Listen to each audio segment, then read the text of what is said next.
उन रेती बजरी जो बिल पेश करे या रेती बजरी जो कानून ते जेको पाबंदी हणाई।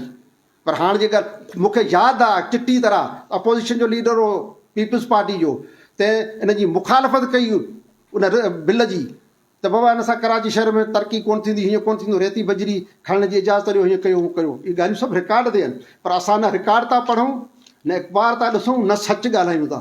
इहे सभु असां में खोट आहे। सो इन करे असांखे सच बि ॻाल्हाइणो पवंदो। त आऊं चवां थो त असां कहिड़ा कानून पास कयूं। असां पंहिंजे ख़िलाफ़ु कानून पास कराइण में अॻियां अॻियां हूंदा आहियूं, पंहिंजे मफ़ाद में पंहिंजे बचाव में कानून असां अॼु ॾींहं ताईं सॼी तारीख़ में कोन हिकिड़ो कानून कोन मंज़ूरु करायो। इहे सभु रवैया शिकायत रुॻो धारियुनि खां कोन्हे, शिकायत पंहिंजनि खां बि आहे। उहे उन्हनि ते प्रेशर डेवलप करणु असांजो फ़र्ज़ु आहे। असां उन्हनि खे इहो अहसासु ॾियारियूं त बाबा अचो, रुॻो असांखे बचियो न, हींअर बि असांखे बचियो आहे त बाबा वारो करियो, कराची वेही, हीअ थी वियो हू थी वियो, अवी किथे आहियो, सुता पिया आहियो, हमेशह जेको आहे सो अची फ़साद कंदा हुआ, गोड़ कंदा हुआ। असांजो इहो ज़मीर में शामिलु आहे त नानसा बि बर्दाश्त कोन कंदासीं। पर हाणे सफ़ा चरिया बि कोन आहियूं, हक़ीक़त पसंदि बि आहियूं। जेके शयूं असांजे मफ़ाद में आहिनि, गॾियल मफ़ाद में आहिनि, उन्हनि ते असीं बि सोची सम्झी क़दम खणंदासीं। जज़्बाती कोन थींदासीं त सुभाणे जेको आहे सो हिन जीअं ढगे वांगुरु असांखे वाहे पोइ ॾोरणो कढी छॾियो, जो पाण तूं वञ, हाणे बाक़ी असीं ॼाणूं, असांजो कमु ॼाणे। सो आउं सम्झां थो त असांखे जेका बि जिदोजहद करणु घुरिजे, उहो हक़ीक़त जे बुनियाद ते करणु घुरिजे। उन लाइ दलील हुजनि, क़ानूनी जवाज़ हुजनि, इलाही शयूं आहिनि।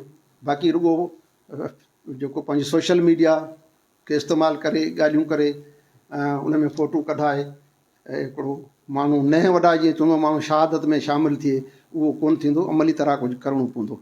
बाक़ी जेके आउं चवां थो त जेके बि दोस्तनि खे कराची ज़िला काउंसिल जे बारे में ख़दशा आहिनि, उहे पंहिंजा ख़दशा ज़ाहिर कनि।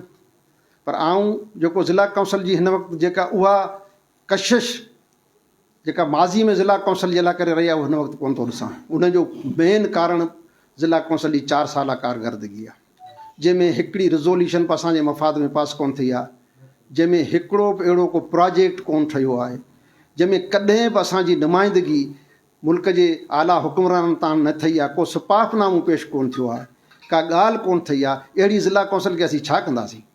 अहिड़ी ज़िला काउंसिल असीं छा कंदासीं जंहिंजी सरकारी ज़बान, लिखत पढ़त ज़बान सिंधी हुजे, उनखे उन ज़बान खे ख़तमु करे उते उर्दू ज़बान राइज करे उनखे उन जे तहत कार्रवाई हलाई हुजे। त अहिड़ी ज़िला काउंसिल असांखे खपे? अहिड़ी ज़िला काउंसिल बहितर, इहो उन में ज़िला काउंसिल जे नाले जो ॾोह कोन्हे, पर असां वटि त जेके सूरमा वेठा आहिनि न, इहो उन्हनि जो सॼो कसूर आहे, जिन खे न पाण सां मोहबत आहे, न पंहिंजी ज़बान सां मोहबत आहे, न पंहिंजे कल्चर सां मोहबत आहे। उनखे सिर्फ़ु असीं इक़्तिदार में हुजूं, इक़्तिदार में हुजूं। इक़्तिदार में त ज़िया उल हक़ हो, इक़्तिदार में हिते त अयूब खान बि हो, पर जेके उन्हनि माण्हू पंहिंजे इक़्तिदार जा ॾींहं पूरा करे पोइ विया आहिनि, पोइ उन्हनि जेको हशर थियो आहे उहो सॼी दुनिया ॾिसे। अॼु उन्हनि ते केरु माना घार खां सवाइ केरु उनखे ॻाल्हाए कोन थो। सो अहिड़ी ॻाल्हि आहे त अहिड़ो इक़्तिदार जंहिंमें लानताणो हुजे, जंहिंमें पंजाब न हुजे, जंहिंमें इज़त न हुजे, उन इक़्तिदार खां आउं सम्झां थो त पासो करणु सुठी ॻाल्हि आहे। बाक़ी ज़ाहिर आहे पंहिंजे इलाइक़े जे मफ़ाद में जेके बि अहिड़ा मामला आहिनि, उन्हनि में असां सभिनी खे वधी करे हिसो वठणु घुरिजे। ऐं उन लाइ ख़ासि तौर ते जेके सॼी सिविल सोसाइटी आहे, उनखे चवंदुसि त सियासी पार्टियुनि में हिकिड़ी वॾी बीमारी आहे।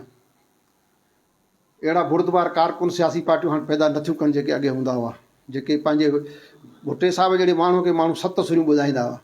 जॾहिं वज़ीर आज़म हो मुल्क जो, उहो खुलियूं कचहरियूं कंदो त हुनखे माण्हू ॿुधाए। पर हाणे असां चवण जी पोज़ीशन में न आहियूं। हिन वक़्तु जेको माहौल आहे उहो तमामु ॿियो थी चुको आहे। सियासी माहौल ई कोन्हे को। गैर सियासी माहौल में इहे ॻाल्हियूं सिर्फ़ु के बहादुर माण्हू, के सिरफ़िरिया माण्हू करे सघनि था, आम माण्हू जी वस जी ॻाल्हि कोन्हे। बहरहाल हाणे आउं सम्झां थो त हिन खां वधीक मालूमात सियाल तव्हां सां जेके सुवाल कंदा उन में तव्हांखे मिलंदी। उन में जेके दोस्तनि जेके ज़हन में सुवाल आहिनि